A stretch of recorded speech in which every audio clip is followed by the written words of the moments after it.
everyone. Hopefully, you guys are doing well in the comforts of wherever you may be. For this week, we're going to cover the civil rights movements that occurred in the United States during the 1960s or into the 1950s, 60s, and into early part of the 1970s. So we will talk about some court cases regarding civil rights, regarding race. We're going to get into Martin Luther King Jr. and various civil rights groups that emerges during this time period. I just wanted to just point out that I was able to meet a couple years ago with James Meredith, who was the first African American that attended the University of Mississippi. So he was able to integrate that university, and I was able to meet him a couple years ago when he was giving a lecture at Georgia State University. So it was a very cool experience meeting somebody who has had a significant influence during the civil rights movement. Okay, so before getting into some events that we have probably all heard of regarding, for example, Rosa Parks and when she basically refused to leave her bus seat in Montgomery. However, a nice little backstory to this was that Rosa Parks was not the first person to have refused to give up her seat on the bus. In fact, about 9 months before Rosa Parks even did that, there was another woman named Claudette Colvin, who is pictured here, who basically refused to give up her bus seat earlier than Rosa Parks did. So the question is, why wasn't she the poster child of the civil rights of the Montgomery bus boycott? Why was it Rosa Parks? A few things. One, Claudette Colvin basically was a teenager. She was pregnant, and she also, I think she already had one or two other children. And apparently basically the father of her children was already a married man. And so there was a lot of let's say, either skeletons in the closet that the NAACP did not want to put Claudette Colvin as the poster child to defend for the civil rights movement in the bus boycott. Rosa Parks was a secretary for the NAACP. She was already well established in the community. And so that is why Rosa Parks was the poster child for the bus boycott movement, not Claudette Colvin. And we often think about, some events in history that, this happened so long ago. But the interesting fact is Claudette Colvin, she is still alive. She is, I think, in her early 80s, but she is still alive. And so there are so many people that we often don't think about, but they are living parts of history. All right, so getting into the more well-known part of the bus boycott movement during the civil rights era. So there's a picture of Rosa Parks when she was booked into the county jail. So once again, she was a secretary for the Montgomery chapter of the NAACP, the National Association for the Advancement of Colored People. And on December 1st, 1955, she was arrested for refusing to give up her seat to a white man. The NAACP and other African American leaders called for a bus boycott in Montgomery, which lasted a little over a year, from December 5th, 1955 to December 20th, 1956. And so this was the first large-scale U.S. demonstration against segregation, and the boycott was successful, and buses were finally forced to integrate later in 1956. And so the thing was that a vast majority, I can't remember exactly what percentage of the bus ridership was, but a vast majority of those who rode the bus in Montgomery, Alabama were African American. And so if most of them did not want to ride the bus, that is going to cause the bus company to lose millions of dollars. So it took a huge hit, and that proves that the boycott was successful. So also right before the bus boycotts happened, President Truman ordered to integrate the U.S. military and the federal government. because prior to this, World War II was the last war in which African Americans and Caucasian Americans were in separate platoons. And so in 1947, 2 years after World War II was over, President Truman formed a special task force on civil rights, and he followed their recommendation to integrate the military and formed a special civil rights division within the Justice Department. And so the Korean War was the first ever war that was integrated in the U.S. Military.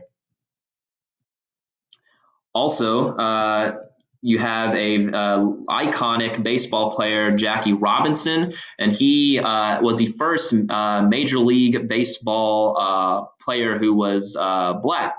And so even though majority of Major League Baseball owners were against integration, the Brooklyn Dodgers signed Jackie Robinson to a contract in 1947. And Jackie Robinson, he was already a very talented baseball player in the NBL, or at the time was called the Negro Baseball League. And so he was very talented. And so the Brooklyn Dodgers thought that, okay, we may have some success if we sign him. But the thing was, Jackie Robinson was not the most talented player in the NBL, but the thing was that he had the best attitude and mentality. He was able to withstand hundreds of racial insults when he was up to bat during the game. So he had the temperament to play baseball in the Major League Baseball at the time. And so he became the first African American to play in the major leagues. He went on to win Rookie of the Year and eventually made it into the Hall of Fame. And so even his number of 48 was retired in Major League Baseball. If memory serves correctly, that was his number. Also, very important Supreme Court case, Brown v. Board of Education. In 1954, the Supreme Court began hearing arguments in Brown v. Board of Education. This case dealt with school segregation and whether the separate but equal doctrine from Plessy versus Ferguson applied to public schools. And by a unanimous vote, the court ruled that under the 14th Amendment, school segregation was illegal and ordered all states to desegregate their schools with all deliberate speed. Of course, this court case was decided in 1954. However, it would take easily a couple of decades for a lot of the schools to start to integrate their communities and their schools. Also, many states and local school districts resisted desegregation and refused to integrate, and the court ruling to desegregate was vague enough for schools to resist the order. And Brown v. Board of Education began the process of reversing Plessy versus Ferguson from 1896. Also, a major civil rights student group was called the Student Nonviolent Coordinating Committee, or SNCC for short. It was made up of mainly African American college students from the South, and they helped desegregate public facilities through various sit-ins, and they participated in what's called freedom rides to help draw attention to segregated bus terminals in the South, which was a very dangerous adventure at the time because, unfortunately, there were certain instances in which the Ku Klux Klan or the KKK hijacked and bombarded several Freedom Ride buses, and it also resulted in several Freedom Riders to get killed as well. The SNCC focused on registering voters in the rural South and the African American community. And by the mid-1960s, SNCC became more radical, eventually voting whites out of leadership positions in the organization and focusing on Black power, which would later transform into a huge movement throughout the 60s. And then you'll have people like Stokely Carmichael and Malcolm X that will be the main voices for the Black power movement. And so here we have a picture in a diner. These are examples of sit-ins that the SNCC protesters organized in, and they were as nonviolent as can be. They just, sat in diners while having insults and racial slurs hurled at them. And if you've ever been to the Civil Rights Museum in Atlanta, I suggest that you guys go because you can put on headphones and pretty much feel what it was like to be a part of these protests, these sit-ins. It's very intimidating. And the thing was that, these gentlemen, these protesters, they could not fight back. You had to, before you were even allowed to attend a sit-in, you had to go through various tests of mental strength to not fight back. Because if, during these demonstrations, during the practice run, if you were to fight back or stand up or, talk back to anybody that was hurling insults at you, the SNCC would not allow you to participate in any protest at all. They wanted to be as nonviolent as possible. And so it took a lot of resilience and courage to do all of that. So also another civil rights group that formed was the Southern Christian Leadership Conference, or the SCLC, which still exists today, and their headquarters are in Atlanta off of Sweet Auburn Avenue. It was formed by Dr. Martin Luther King Jr. and other African-American ministers, and they were focused on nonviolent forms of protests. They worked to end segregation and to register African-Americans to vote, mainly in the cities, and they helped organize nonviolent protests in the South, leading to the passage of the Civil Rights Act of 1964 and the Voting Rights Act of 1965. And after the passage of the Voting Rights Act, the SCLC began to change its focus towards the plight of African Americans in northern cities, because the thing was, it's not just the South that's dealing with racial issues. The North is very much as segregated as well. And this change in focus and the failure of a few of SCLC's protests caused many to doubt the group's nonviolent approach. So Dr. Martin Luther King Jr., he, of course, was arrested various times throughout his life when he was protesting. And one of the transformational arrest was when he was arrested in Birmingham, Alabama, and he was one of the major civil rights leaders in the nonviolent movement, and he decided to hold protest marches in the city in 1963. And Dr. Martin Luther King Jr. believed that the only way civil rights would be addressed by the government was if there was disorder. And during the 8-day protest, King was arrested and held in solitary confinement. And while in jail, he wrote a series of letters defending nonviolent protests. And this would garner a lot of attention and a lot of sympathy for Martin Luther King Jr. And his protesters. And so little by little, more civil rights legislature would be passed. And so the actions in Birmingham led to President Kennedy at this time to push Congress for a major civil rights bill. And Kennedy went on TV to announce his plans for the bill in June of '63. Kennedy, however, only had marginal congressional support. And knowing that the bill would struggle to get passed by Congress, this leads to Dr. King to organize a major protest in Washington, D.C. And of course, this would later lead into the March on Washington and his Dr. King's very famous "I Have a Dream" speech, which was attended by over 200,000 protesters to try to push for the civil rights bill to be passed. And so, like I said, this is where Dr. King delivers his famous "I Have a Dream" speech, and the speech outlined King's belief that all Americans deserve freedom and equality. And of course, you can go on YouTube to watch the speech in its entirety. And so, unfortunately, President Kennedy was not able to see the day in which the Civil Rights and the Voting Rights Act bill to be passed, because he was assassinated in November of 1963. And many people worried that the push for the Civil Rights bill would die with him. And so Vice President Lyndon Johnson, who is pictured right here, he's from Texas, a southern state, was sworn in as president.